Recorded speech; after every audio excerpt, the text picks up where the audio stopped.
Hello Manchester Academy, Mrs. Green here again. I'm going to read a little bit more from Why I'm No Longer Talking to White People About Race today.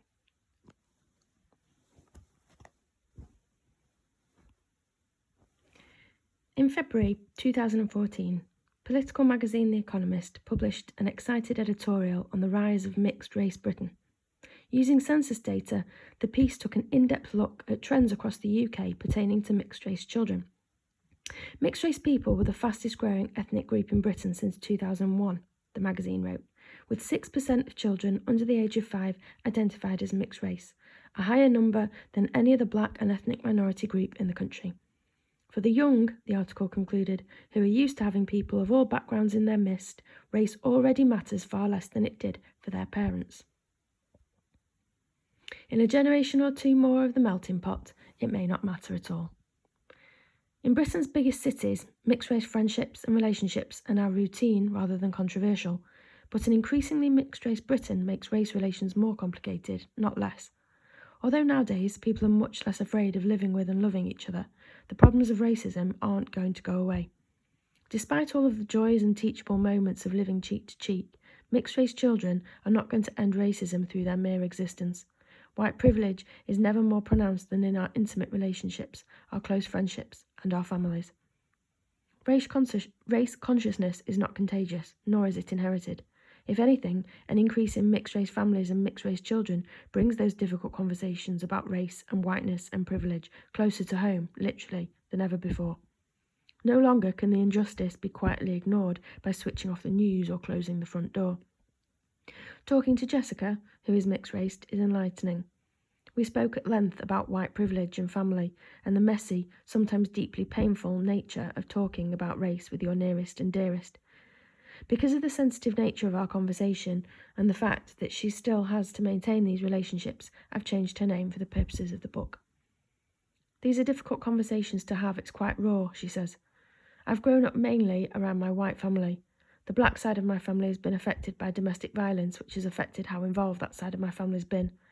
For the majority of my 30 years, until the age of 28, I just didn't talk about race with my white family. My mum's white and my dad's black, and really both my mum and my dad have brought me up in a kind of colourblind way. Unlike me, Jessica can't choose to just stop talking to white people about race. She doesn't have the option of desensitising herself from these discussions because her mum and half of her extended family is white. As I've grown older, and I understand race a bit more as a mixed-race woman, I identify as black. I've not been prepared for things as a mixed-race woman out in the world, explains Jessica. Now I've started to have conversations about race with my family. It's uncomfortable because I think they just avoided it when I was younger. They pretended like it wasn't an issue. When I've been talking to my mum about it, she said she never thought it was an issue because I never seemed to have any problems growing up. There were never any racist incidents. And I was like, yes, but racism is more than a one-off incident. It's about the world you live in and the way you experience your environment. Throughout my childhood and throughout my early adult life, I've had a feeling of being different and a bit strange. I could never quite understand why I felt out of place. Now that I'm older and I understand things, I think it was about race. Being the only black child in my class, living in a white town, being surrounded by a white family. I asked Jessica about some of the difficult conversations she's been having. Recently, she replied, my uncle and my cousin have been they've been really racist, sharing things on Facebook, sharing Britain First stuff, sharing stuff about ban the burqa. I've been trying to have conversations with them about why that's racist and why that's hurtful to me as well, and I'm just not getting anywhere. They see me talking about race as if I'm a problem, as if I'm a troublemaker. It's caused me to distance myself over the last couple of years from my white family. I don't really see them anymore. I couldn't deal with them not understanding where I'm coming from. Later, she confides, as I've become more conscious in terms of race and where I am in the world, they've become more distant. I know that they're uncomfortable with me, and my sister feels that as well. The more I've become myself, the less comfortable they feel around me. It's really sad because we used to be a very close family, but I just avoid family get-togethers now. Extended family can be avoided, but what about one of the closest relationships in a person's life? What about her relationship with her mother? She does get a bit defensive, says Jessica. She said to me, I feel like you're forgetting that you're white as well. And I was like, yeah, Mum, but when I walk down the street, people see a black woman. I experience myself as a black woman.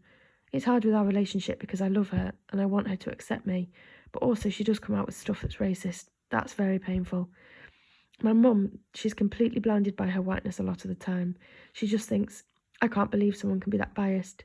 She can't imagine institutional bias, so you have to start with the basics. I can't do that with all my family, you know. One of Jessica's mum's comments was about her Jamaican dad, and it played into racial stereotypes.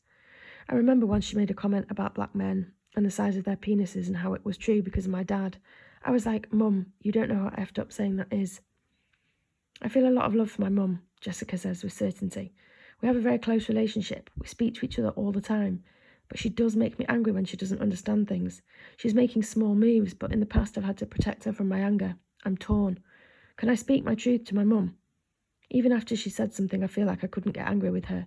But then weeks after, I feel like calling her up and starting an argument about something to get my anger out. I have to divert the rage to something else. I've had a lot of anger. My family didn't consider what my needs would be as a mixed-race child. My mum and dad, when they got married, it was an issue because interracial relationships were still controversial, I think. When they got married, about 35 years ago, they did lose friends. So why didn't they think, well, what's this mixed-race child going to experience? They never did anything to address my cultural needs. So things like how to do my hair, things like Jamaican food, you know, all that stuff that I think is integral to growing up and knowing where you're from. Jessica tells me that she's currently in counselling and has sought out local groups comprised of mixed-race people who've had similar experiences. I've had these feelings about my identity, and I've just pushed them down, deep down, and I do think they've affected my mental well-being. I have quite a few friends with white mothers who struggle as well. White mothers who are using the N-word and saying it's fine because they have black children. Now, when I see an interracial couple, I feel uneasy, even though I'm in an interracial relationship. When I see a white parent with a mixed-race kid, I think, is that child going to get what they need? Because I didn't get what I needed.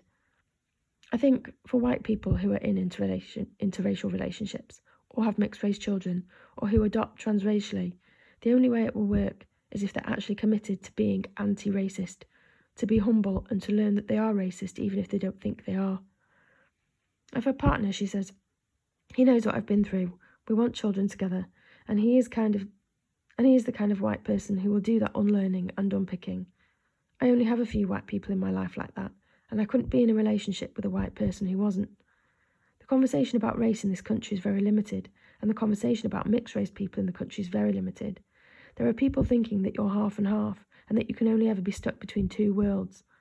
I used to worry about not being black enough, but I'm starting to feel that I'm part of the diversity of blackness. There's more than one way of being black. Jessica and her mother's relationship is nuanced, at once deeply loving and deeply painful. It speaks to a number of complexities about racism, showing a truth that is often left out in clunky media coverage that's not enacted by malicious monsters driven by ill will, but that it happens by way of whiteness. Rather than mixed-race relationships proving that society is over race, they prove that people's actions often move faster than social progress. It makes sense that interracial couples might not want to burden themselves with the depressing weight of racial history when planning their lives together, but a colourblind approach makes life difficult for children who don't deserve this carelessness. It seems that in the same way long-term couples might discuss marriage, money and children, couples of different heritage must discuss race, what it means to them, how it currently affects their lives, and how it might affect their future children's lives. In among the ending racism confetti being strewn upon mixed-race families is the suspicious eye of busybodies who can't quite understand the setup. Our demographics are changing faster than our attitude, and it's causing confusion. Anecdotally, I hear from other adult children of other mixed-race families who tell me that as children they've been stopped and questioned in the street when out with their parents and have endured insults and slurs when their family's travelling out as a group, the tamest being rainbow family. And there's very little talk of white privilege in transracial adoption, when children of colour are adopted by white families. In 2010, journalist Joseph Harker wrote, "My own Nigerian father abandoned my Irish mother before I was born. 3 years later, she married an English local, who later adopted me and I took his name. I was never short of love, support and encouragement, but when race regularly collided with my life, I was ill-prepared. I found it difficult to cope with the playground and classroom taunts, and as I grew older, the disconnect with my African heritage became more of an issue. I've spoken to many black people of similar upbringing, and they often talk of the same experiences." His words strike at the heart of the issue. There's nothing to suggest that a black child with a white parent, or who's adopted into a white family won't be on the receiving end of immeasurable love and support. But having never experienced it, the parents might not be well equipped to deal with the racism their child will receive.